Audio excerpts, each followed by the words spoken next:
Sean todos muy bienvenidos al taller del día de hoy. Vamos a estar hablando sobre registros tributarios de empresas en régimen ProPyme General 14D número 8. Mi nombre es Pablo Jorquera y cumplo las funciones de consultor dentro de nuestra empresa No Otras Noches. Vamos a comenzar entonces con la presentación del día de hoy, bien enfocado a lo que va a ser la generación o la confección de los registros tributarios que nos permitan generar finalmente la presentación de la declaración jurada 1947. Sabemos que esta declaración jurada es de carácter obligatorio para aquellos contribuyentes acogidos o sujetos al régimen general ProPyme. Acá hay un pequeñito error. Acá no es régimen general, es el régimen, régimen transparente ProPyme. Lo voy a cambiar en la presentación, pero les pido disculpas porque me acabo de dar cuenta que había un pequeño error en el título. Avancemos entonces.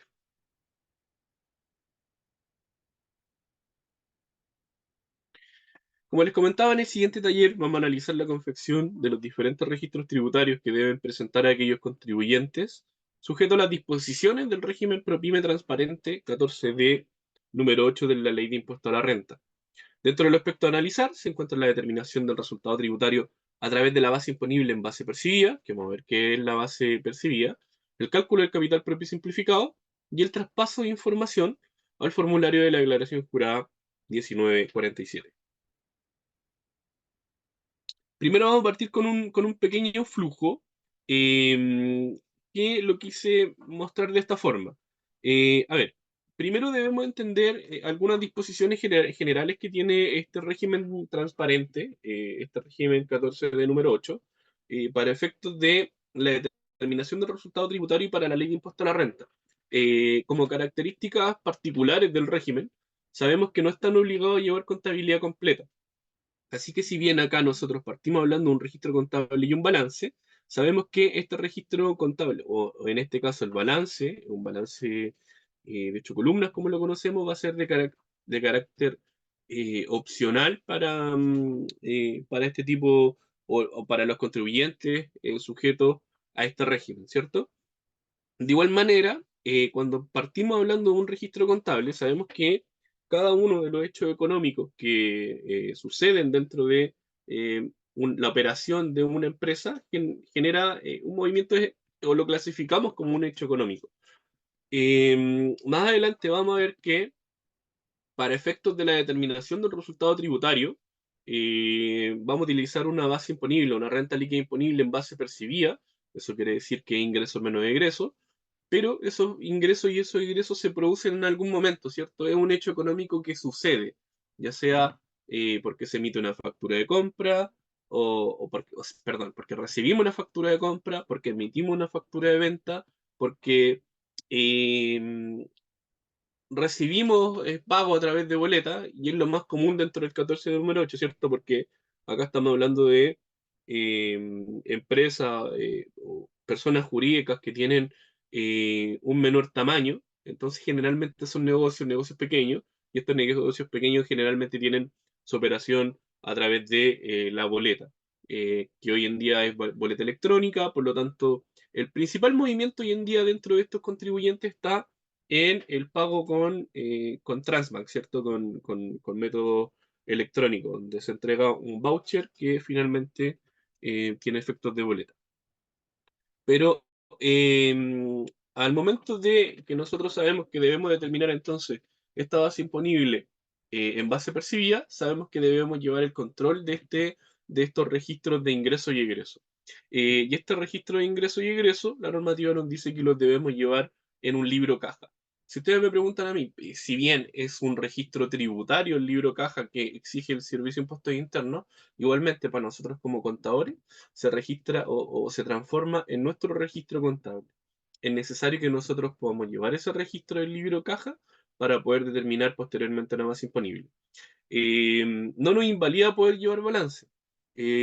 Aunque sean empresas chicas, igualmente podrían tener, por ejemplo, adquisición de activo fijo, porque una empresa puede ser pequeña, puede ser un negocio pequeño, pero por ejemplo, si es un negocio, podría tener que comprar computadores para poder, no sé, generar las boletas, por ejemplo, para tener un punto de venta.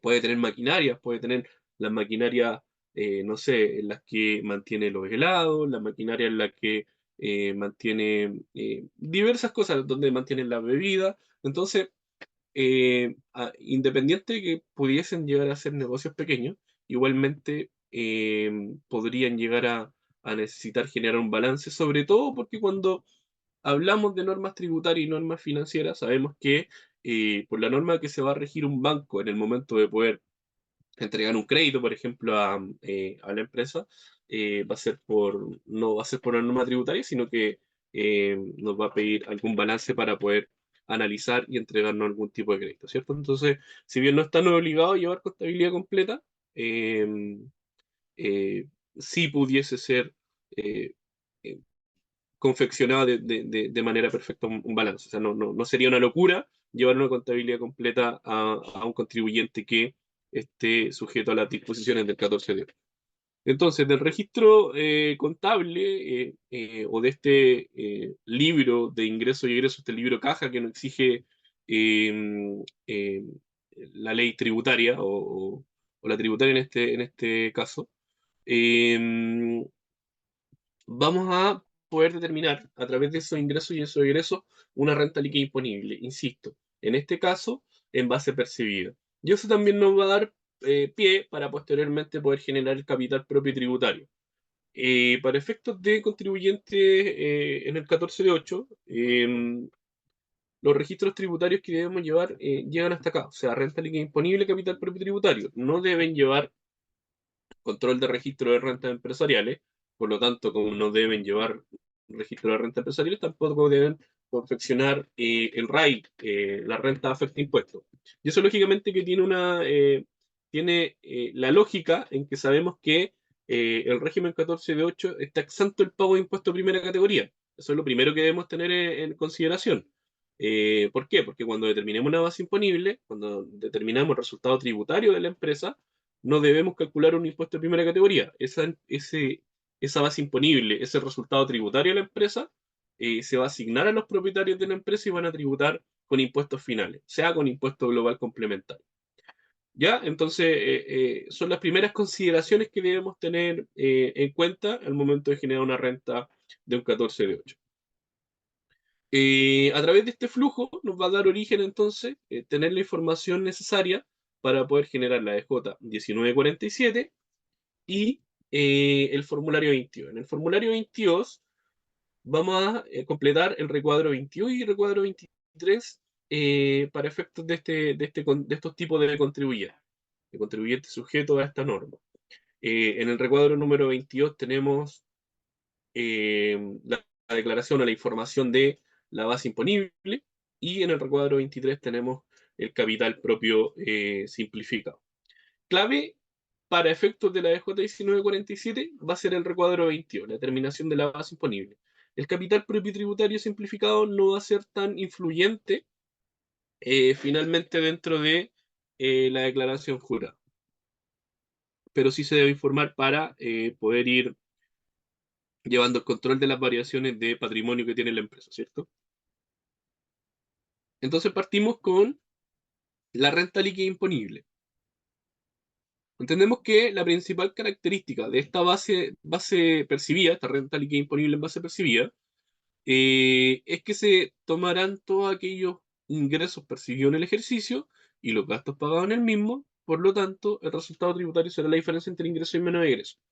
Eh, a ver, yo creo que eh, para las personas que han estado en todo o en la gran mayoría de los talleres que hemos hecho anteriormente y donde hemos hablado sobre la renta líquida imponible, a lo mejor les va a ser repetitivo, pero siempre lo repito porque pueden haber personas nuevas que están recién entendiendo esta parte, sobre todo de la base imponible. Y se generaba un error, o el error más común que se generó en el momento en el que entró en vigencia esta normativa, la ley 21.210, era pensar que nosotros íbamos a determinar la base imponible de estos contribuyentes simplemente tomando el saldo de la cuenta caja, nosotros pensando como contadores, o de la cuenta caja y las cuentas de efectivo y equivalente, y íbamos a tener que sumar todos los ingresos, restar todos los egresos y con eso íbamos a tener nuestra base imponible. Pero a medida que fuimos entendiendo el cómo funciona finalmente la determinación de una base imponible, entendimos que estos ingresos y estos egresos se deben reflejar como montos tributables. O sea, ingresos tributables menos egresos tributables. Y no todos los ingresos y todos los egresos son tributables. Y ahí siempre trato de entregar los ejemplos con el pago de las facturas de compra o las facturas de venta. Cuando la empresa afecta IVA, sabemos que si yo tengo una factura por 119.000, esos 19.000 van a ser el IVA, el 100 o los 100.000 van a ser el monto neto, y cuando yo compro por 119.000, lo que yo le pago al proveedor, lo que le pago a la persona que me vendió, van a ser los 119.000, ¿cierto? Pero para efecto de determinación de base imponible, nosotros debemos determinar cuál es el egreso tributario. ¿Cuánto de esos 119.000 lo debo llevar a la base imponible? Y afecta a base imponible para efectos de este escenario el neto de la factura. El IVA sigue un camino que está dentro de la ley del IVA, pero no lo vamos a llevar para efectos de determinación de base imponible. Lo mismo pasa, y el otro ejemplo que también me gusta siempre mencionar es con el pago del formulario 29, porque va ligado a lo que estábamos comentando recién. En el pago del formulario 29, nosotros vamos a pagar el IVA por pagar, que sabemos que es la diferencia entre el IVA débito y el IVA crédito. Vamos a pagar el PPM, podemos potencialmente pagar la retención de segunda categoría, si es que hay profesionales que nos emitieron boletas de honorario, la retención del 3%, y si tuviésemos personal contratado que esté afecto al pago de impuesto único, también el impuesto único, ¿cierto? Entonces nosotros podríamos, sumamos todas estas partidas que debemos pagar en el formulario 29 y generamos el pago correspondiente. Se genera un desembolso, se genera un egreso, pero ahí también debemos determinar cuál va a ser el egreso tributario, que no va a ser el total de lo que yo pagué dentro del formulario 29. ¿Por qué no? Porque tenemos el PPM. Y el PPM sabemos que es una provisión, y esa provisión no va a afectar a la determinación de la base imponible. El IVA por pagar tampoco va a afectarnos como ingreso la determinación de la base imponible. Por lo tanto, si bien yo puedo tener un ingreso, o perdón, un ingreso por X monto, finalmente la sumatoria que yo voy a llevar a la base imponible va a ser por el concepto del pago de la retención de segunda categoría, el impuesto único, la retención del 3%, ¿cierto? Entonces, ahí ya notamos que no era tan sencillo como tomar la cuenta caja o el mayor de la cuenta caja, ver la diferencia que se generó durante el año y con eso vamos a tener la base imponible. Debemos tener esa consideración y debemos tener en la cabeza que debemos generar ese análisis en el momento en el que estamos realizando un ingreso o un egreso, que estamos registrando un ingreso o un egreso al libro caja. De hecho, existen formatos oficiales para el libro caja donde nos habla del monto total del ingreso o el monto total del egreso, pero después finalmente hay una columna que identifica el monto que va a tributar de ese ingreso y de ese egreso. Para efecto entonces de renta líquida imponible o base imponible en base percibida, acá estamos revisando el cómo lo presenta el recuadro 22 del formulario 22, donde vamos a partir con un listado de ingresos, que en este caso tenemos ingresos del giro percibido. Acá hay un punto importante: ingresos del giro devengado en el ejercicio anterior y percibido en el ejercicio actual. Y eso también es un punto muy, muy importante, porque sabemos que, eh, por ejemplo, en diciembre del 2023, pudimos haber generado una factura o pudimos haber comprado con una factura, pero esa factura podría haber sido con crédito. Podríamos haber pagado una primera cuota en diciembre y debemos pagar una segunda y tercera cuota en enero y febrero. Lo que va a tributar en el año tributario 2024. Pero disculpen, porque acá estamos en ingreso. Lo voy a ejemplificar con un ingreso. Nosotros pudimos haber generado una venta con factura. Esa venta con factura nosotros la pudimos haber entregado con crédito, donde nos pagan una primera cuota en diciembre, una segunda cuota en enero y otra tercera cuota en febrero. Si fue emitida en diciembre del 2023 para efectos de este año tributario 2024, esa primera cuota la vamos a llevar al código 1600 de ingresos del giro percibido, o sea, con la sumatoria de todos los ingresos que se han percibido durante el año, ¿cierto? Esa segunda y tercera cuota que va a ser pagada en enero y febrero del 2024 va a ir en esta opción, ingresos del giro devengado en ejercicio anterior y percibido en el ejercicio actual, pero en el año tributario 2025, ¿cierto? No en este año tributario 2024. Lo que afecta al año tributario 2024 es ingresos del giro percibido, lo que percibimos durante el ejercicio. Como hubieron cuotas que pasaron para el año siguiente, van a tributar también en el año tributario siguiente. ¿Ya? Entonces eso también es un punto importante a entender. Después tenemos rentas de fuente extranjera, intereses y reajustes percibidos por préstamos y otros, mayor valor percibido por rescate o enajenación de inversión en bienes no depreciables, que ahí estamos hablando de la venta de activo fijo, dividendos, retiro percibido en ejercicio por participación en otra empresa, el incremento por impuesto de primera categoría, que está relacionado por esos dividendos que pudiésemos recibir, ingresos percibidos de vengado por operaciones con empresas en el 14A, un concepto más general que otro ingresos percibidos de vengado.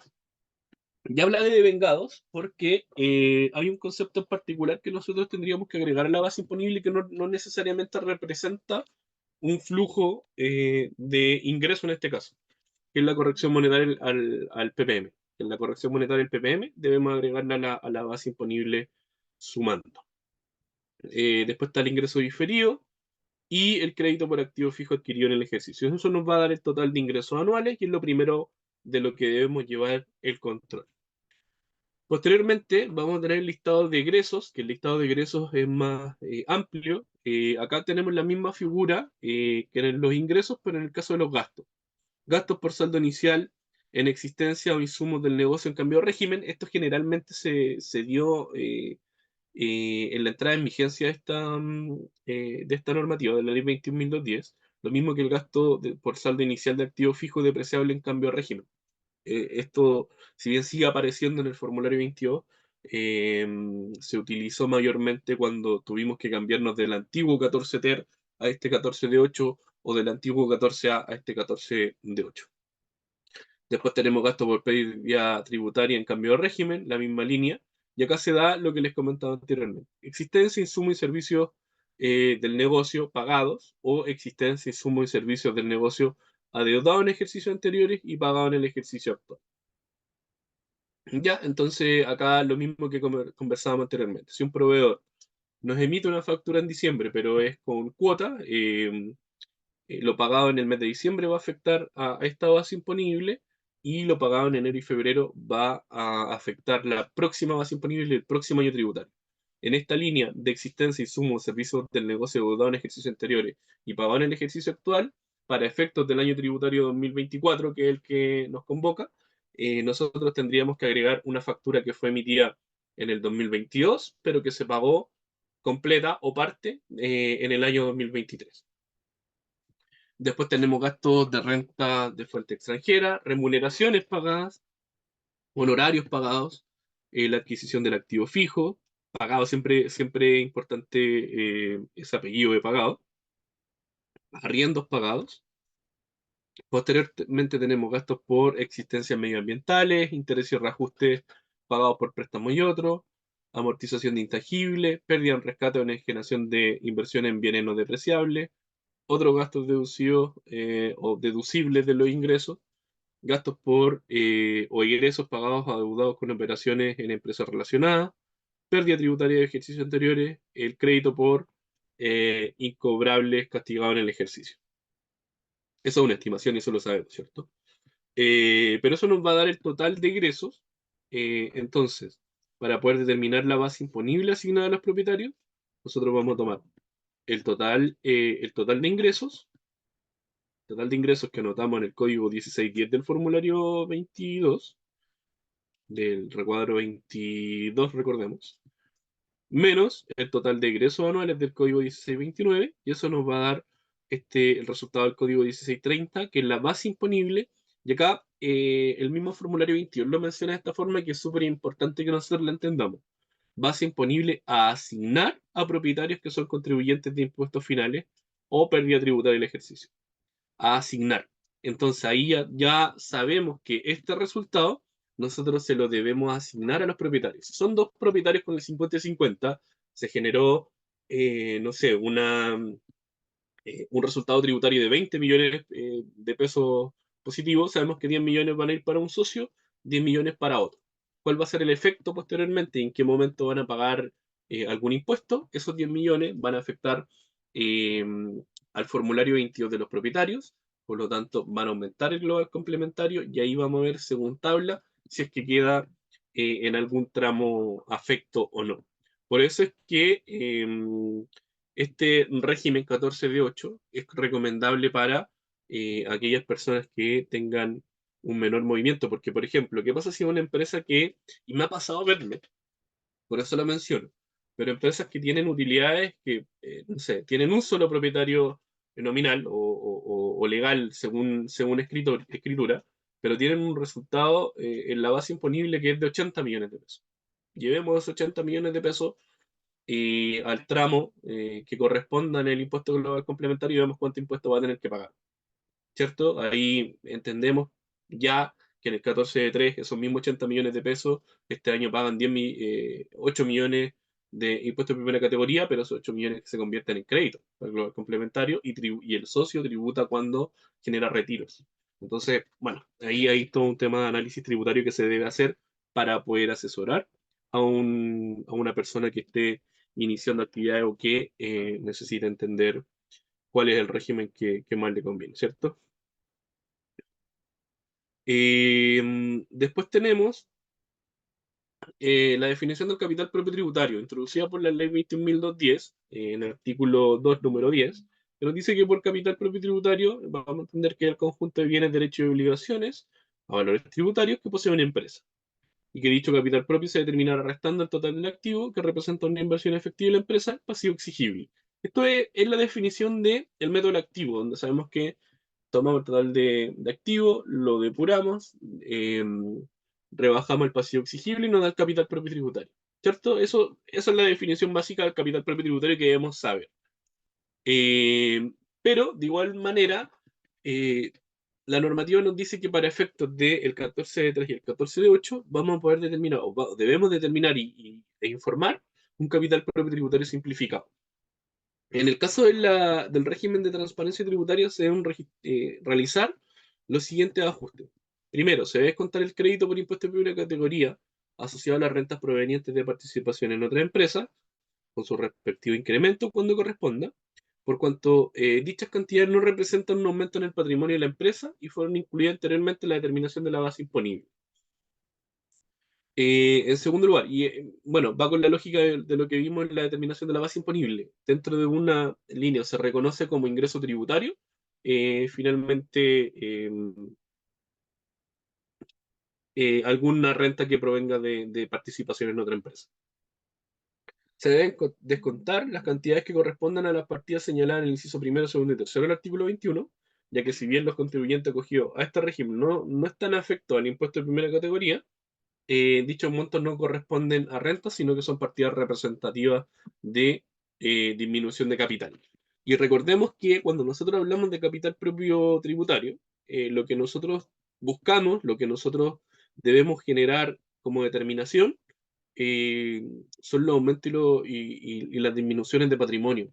Y acá cuando hablamos de capital o una disminución de capital, sabemos que se ve afectado el patrimonio. Entonces, esa disminución de patrimonio debe verse reflejada en la determinación del capital propio.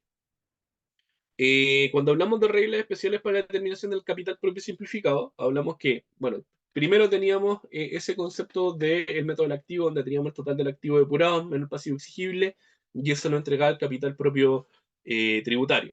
Pero sabemos que para el capital propio simplificado, lo que nos dice, o la forma en la que vamos a determinar el capital propio, va a ser sumando los aumentos de patrimonio y restando las disminuciones de patrimonio. Por eso acá tenemos, por ejemplo, el capital aportado, o sea, en el momento en el que inicio actividades, aporta un capital, y ese capital lógicamente que aumenta mi patrimonio, la base imponible positiva, o sea, si tengo una base imponible determinada, un resultado tributario positivo, eso también aumenta el patrimonio de mi empresa. Las rentas percibidas por participaciones, que es lo que analizábamos recién también, es un aumento dentro de el patrimonio. Y en disminuciones vamos a restar las disminuciones de capital, las bases imponibles negativas, los retiros y distribuciones y los partidos del inciso segundo del artículo 21, que en este caso, como comentábamos, generan o representan una disminución dentro del patrimonio. Entonces, para estos efectos, considerando lo que mencionábamos recién, el esquema del cuadro de cálculo del capital propio simplificado, que está en el recuadro 23 del formulario 22, queda de esta forma. Partiendo con el capital propio tributario simplificado positivo o negativo inicial, que cuando hablamos de capital propio positivo o negativo inicial, corresponde a el capital propio tributario simplificado final del año tributario anterior. Entonces, para anotar un dato en el código 1580 o 1582 del formulario 22, nosotros debemos revisar el capital propio simplificado entregado en el año tributario 2023 en este caso, y debe coincidir con el código 1580 al 1582. 1580 debe coincidir con 1581 el año anterior, 1582 con el 1583 del año anterior.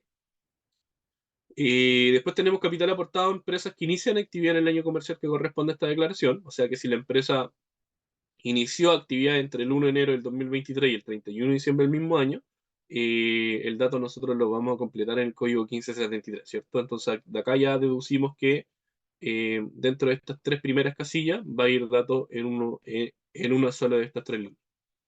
Después tenemos aumentos efectivos de capital, disminuciones efectivas de capital, base imponible del ejercicio asignable a los propietarios, pérdida tributaria del ejercicio el 31 de diciembre.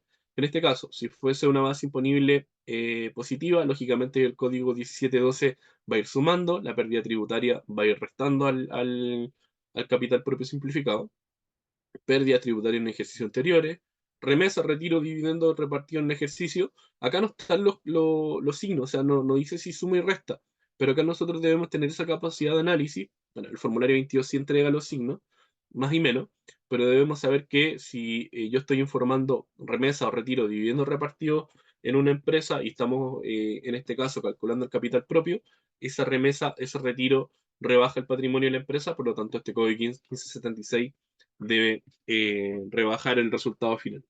Ingreso diferido imputado en el ejercicio, partidas de gastos no aceptados, créditos por activo fijo adquirido en el ejercicio, crédito por impuesto de primera categoría por participación en otra empresa, y estas partidas que son muy globales, que son otras partidas a agregar y otras partidas a deducir. Con eso entonces vamos a llegar a el capital propio simplificado, y eso va a ser lo que nosotros debemos finalmente presentar en el formulario 22 de la empresa. Base imponible, capital propio simplificado. Entendiendo eso, entonces podemos pasar a revisar las declaraciones juradas. En este caso, bueno, acá tenemos el listado de vencimiento de las declaraciones juradas. La que nos convoca en esta ocasión es la de J1947, que muestra los datos de la base imponible asignable a los propietarios, que deben presentar empresas 14D número 8, o sea, la empresa sujeta a las disposiciones del régimen del 14D número 8, y que tiene como vencimiento el día 28 de marzo para sociedades con personas naturales y junto al formulario 22 para empresarios individuales. Ya, esas primeras fechas hay que tenerlas bien en consideración. La declaración jurada que deben presentar entonces este tipo de contribuyentes, la de J1947, la hemos hablado mucho, y nos dice que la presente declaración jurada debe ser presentada por contribuyente acogido al régimen de tributación del artículo 14, letra D, número 8, informando la base imponible a tributar con impuestos finales que corresponda a los propietarios en el año calendario inmediatamente anterior al que se informa. Este párrafo viene desde las instrucciones de J1947. Por eso lo puse acá, porque acá nos dice explícitamente que este tipo de contribuyente es quien la debe presentar. ¿Cuál es el contenido de esta declaración jurada? La atribución de la renta y créditos generados por la empresa a los propietarios y el PPM puesto a disposición de los socios. Súper importante ese punto del PPM, lo vamos a ver en la siguiente lámina. ¿Qué certificados tienen relacionados? El certificado número 69, que es la base imponible a tributar con impuestos finales, crédito y PPM correspondiente a propietarios de contribuyentes acogidos a esta régimen. Entonces, el cuerpo principal de la declaración jurada 1947 es el que estamos viendo acá.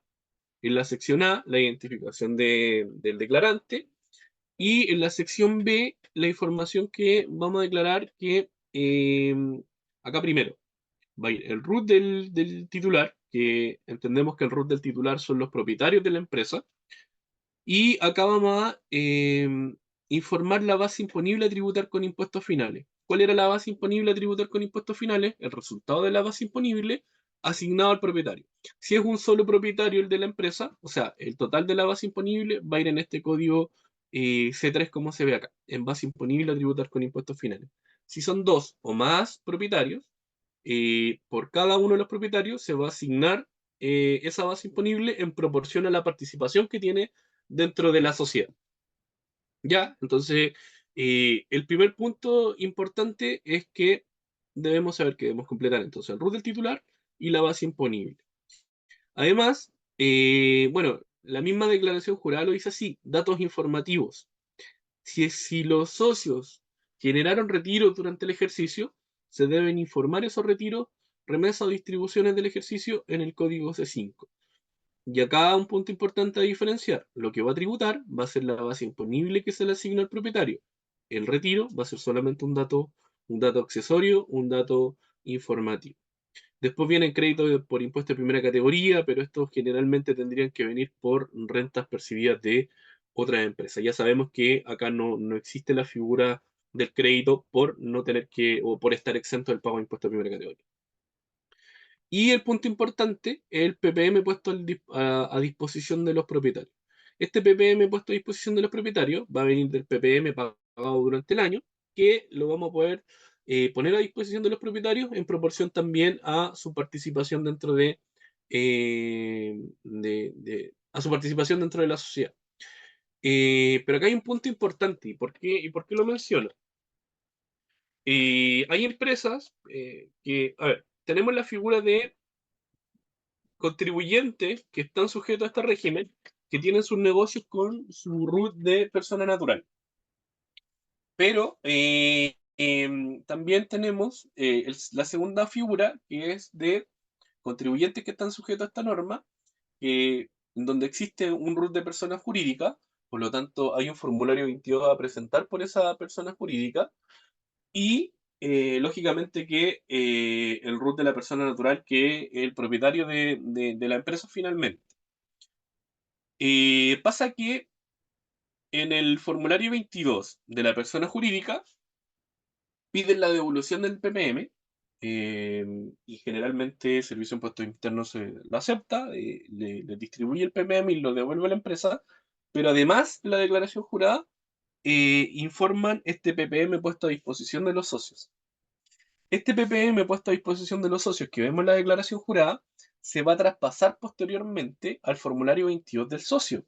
Entonces, ¿qué pasa? Ahí estaríamos utilizando el PPM de una forma duplicada, o sea, lo estaríamos utilizando como empresa y después se lo estaríamos asignando a los socios en su formulario 22.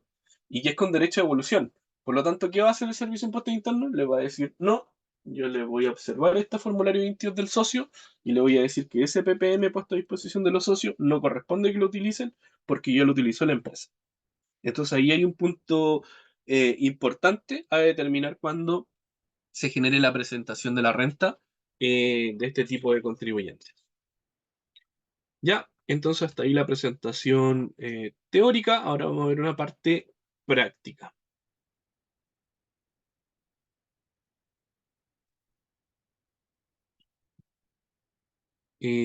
Vamos a generar una nueva presentación. Vamos a ir al Chrome. Vamos a ver primero que todo si seguimos logueados.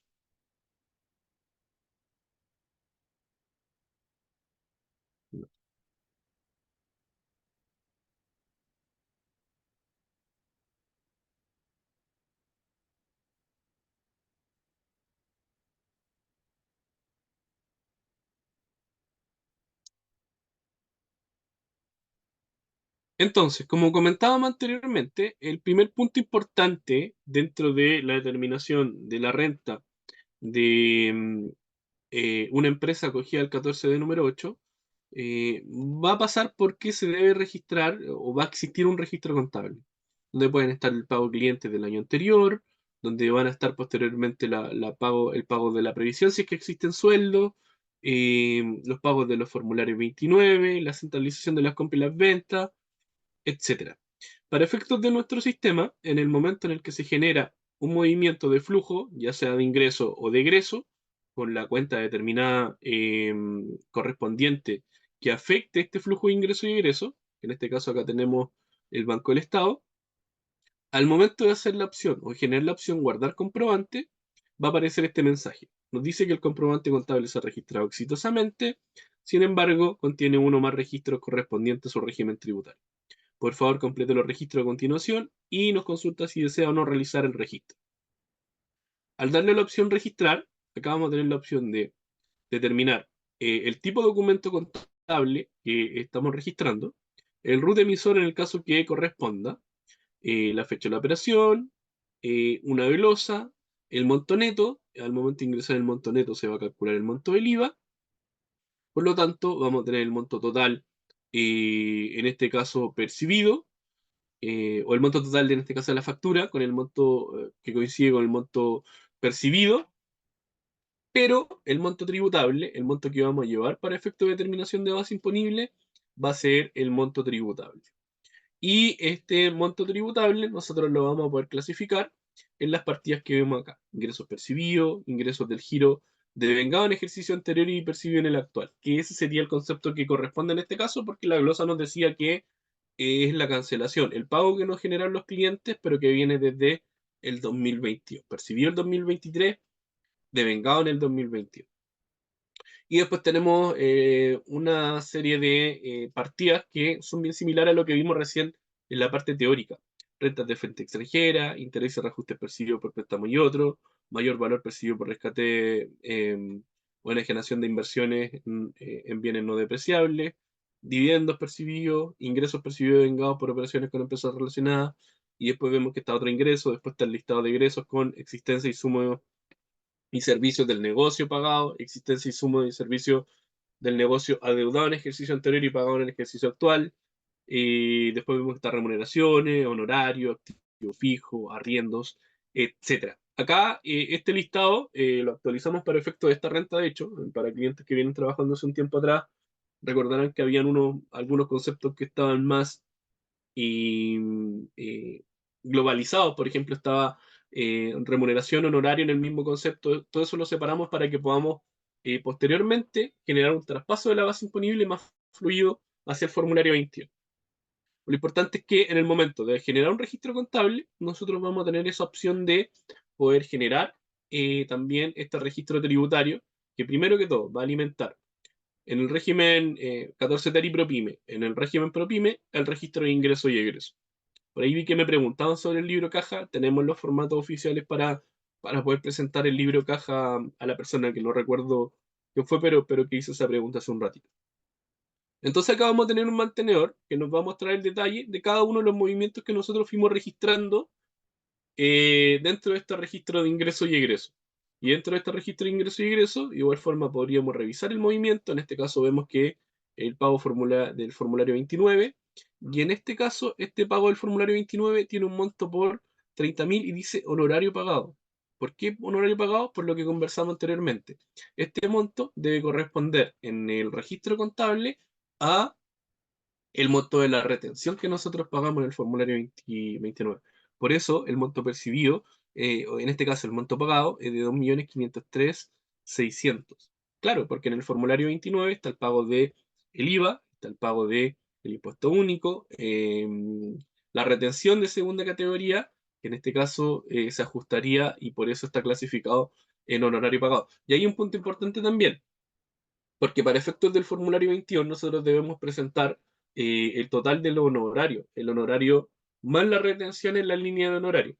Entonces, nosotros el flujo que generamos para efectos de pago de una boleta de honorario, primero es por el líquido, o sea, pagamos el total de la boleta de honorario, y eso lo vamos a llevar a esta línea de honorario pagado en el formulario 22, pero posteriormente en el formulario 29 pagamos la retención, y eso también corresponde que vaya a la misma línea de honorarios pagados.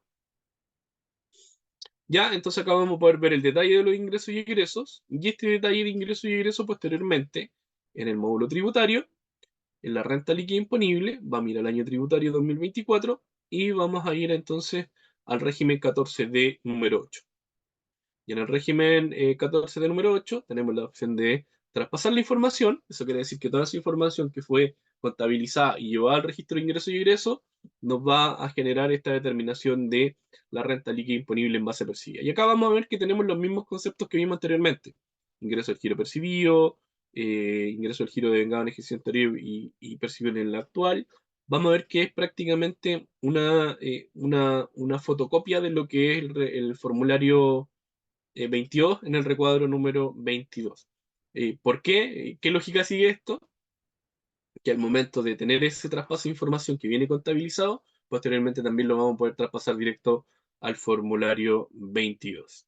Entonces, tenemos el listado de ingresos y el total de los ingresos. Después vamos a ver que están los egresos con sus clasificaciones correspondientes, que nos van a generar la determinación de la base imponible asignada a los propietarios que son contribuyentes de impuestos finales. ¿Cierto? Además de esta base imponible, en el módulo tributario también vamos a poder ir a la opción de el capital propio tributario, y en el año tributario 2024 vamos a poder determinar el capital propio simplificado de esta empresa 14D número 8. Allá nos cargó entonces la imagen. También tenemos la opción de traspaso de información, que en este caso nos va a traer la base imponible y los retiros efectuados por los propietarios dentro de la empresa.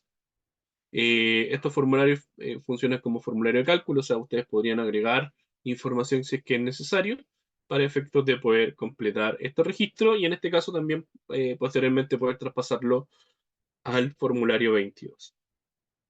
Entonces ya teniendo nuestros registros tributarios, vamos a ir entonces al módulo tributario, vamos a ir a la declaración jurada 1947 y en esta DJ 1947 va a estar entonces el traspaso de la información que fue determinada en la base imponible, con la base imponible a tributar con impuestos finales, los retiros efectuados por los propietarios y en el caso del PPM puesto a disposición de los propietarios, debemos darle la opción editar y agregar el monto del PPM puesto a disposición de los propietarios, si es que lo vamos a informar entonces en esta declaración jurada. Luego de generar estos ajustes, nosotros vamos a poder ir en la opción generar DJ y al momento de darle la opción generar, se va a desplegar esta opción que dice seleccione el tipo de declaración, donde vamos a poder seleccionar entre original, rectificatoria o anulatoria. Le damos la opción generar y nos dice que se generó el TXT de forma correcta. Entonces ahora vamos a ir a la opción módulo tributario, archivos, y ahí vamos a ir a la opción estado de generación de TXT, y desde aquí lo vamos a seleccionar y lo vamos a empaquetar con el botón del disquete. Con esto se genera una descarga.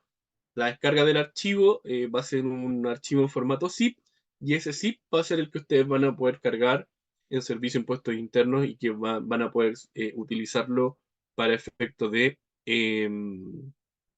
declaración, de generar su declaración jurada. Ya, entonces, eso con la parte del módulo web. Quiero mostrarles también el módulo de escritorio. Lo vamos a hacer un poquito más cortito porque estamos bien en la hora. Vamos a ir acá entonces. Entonces ahora lo que estamos viendo es nuestro software contable tributario de escritorio. Y para efectos de nuestro software contable de escritorio, bueno, seguimos la misma lógica. Primero debemos tener el registro de los comprobantes contables en el momento de generar estos registros contables, al momento de darle la opción guardar, vamos a tener el detalle que se va a completar para efectos de la determinación del registro de ingreso y egreso.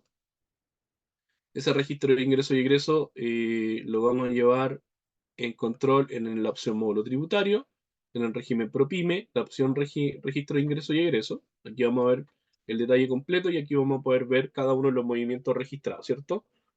Y estos movimientos registrados se van a traspasar en el módulo tributario, en la opción régimen ProPyme, a la base imponible. Aquí nos dice si desea realizar la carga automática del registro de ingreso y egreso. Le vamos a dar la opción sí. Y entonces ahí nos va a mostrar la determinación de la base imponible según los movimientos anteriormente registrados. También va a estar la opción de generar el cálculo del capital propio simplificado, donde también se va a generar el traspaso de información de la base imponible y los retiros efectuados por los propietarios. Para efectos de registro de los retiros, en el caso del software de escritorio, vamos a ir al módulo tributario, renta líquida imponible, mantención de propietarios, y acá vamos a ingresar la información de los socios, de los propietarios, y en la opción retiros vamos a poder ingresar los retiros efectuados por los propietarios. Entonces, luego de tener esta información, que finalmente la información necesaria para efectos de la determinación de la base imponible y la de J1947 en la base imponible y la información de los socios, porque recordemos que va a informar la información de los socios, es que nosotros vamos a ir a la opción módulo tributario, declaraciones juradas, acá vamos a pinchar año tributario 2024 y de J1947. Eso va a generar un traspaso hacia nuestra plataforma web, y entonces le damos a la opción sí, y eso nos va a llevar a la plataforma tributaria y en la plataforma tributaria vamos a poder hacer la misma operación que vimos anteriormente. Quiero revisar acá. Acá está el traspaso. Se genera el traspaso a la plataforma tributaria con el root del propietario, la base imponible a tributar con impuestos finales y se va a traspasar también el monto del retiro. Entonces acá que nos restaría revisar el monto del PPM y ver si lo vamos a poner a disposición del propietario para poder agregarlo y poder generar el archivo de declaración pura. ¿Ya? Así que ese es la parte práctica del sistema. Ahora voy a abrir el chat para ver si es que existen dudas o consultas de lo que hemos visto en la presentación del día de hoy.